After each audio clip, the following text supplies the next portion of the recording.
दर्शक हो नमस्कार, शुभ सकाळ. आज 4 ऑगस्ट रोजी सकाळी 6 वाजताची उजनी अपडेट नदीकाठच्या शेतकऱ्यांसाठी महत्त्वाची आहे.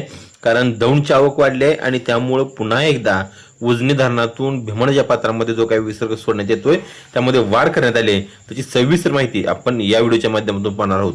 दर्शको, आज सकाळी 4 ऑगस्ट रोजी सकाळी 6 वाजता दौंडची आवक जर पाहिली तर दौंडची आवक ती 68,897 क्युसेक्स इतकी दौंडची आवक आहे. काल सायंकाळी जर आपण पाहिली असेल तर काल सायंकाळी दौंडची आवक ही केवळ 44,322 क्युसेक्स इतकी होती. मात्र काल सायंकाळी तो दौंडचा जो विसर्ग कमी असला तरी उजनीतून भीमणच्या पात्रामध्ये जवळपास 60,000 क्युसेक विसर्ग सोडण्यात येत होता.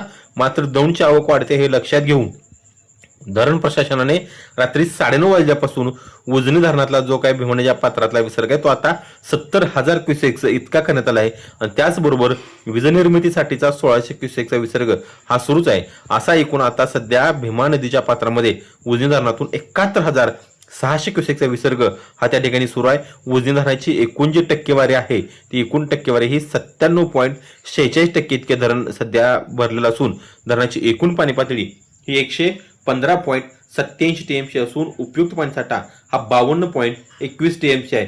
त्याचबरोबर वीर धरणामधून सुद्धा हा विसर्ग सुरू आहे.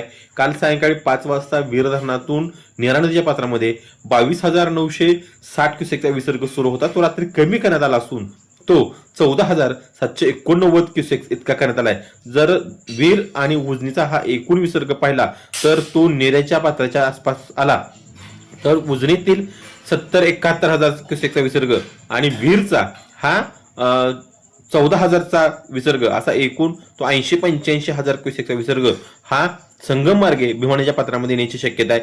पंढरपूरमध्ये आज पहाटे 3 वाजता जर भीमा नदी पाणी पातळी पाहिली तर ती 440 मीटर इतकी होती. म्हणजे जवळपास 51,065 क्युसेक्सनं पंढरपूरमध्ये ही भीमा नदी वाहते आहे. आणखी सुद्धा आता भीमा नदी पाणी पातळी थोडीशी वाढलेली राहणारच आहे.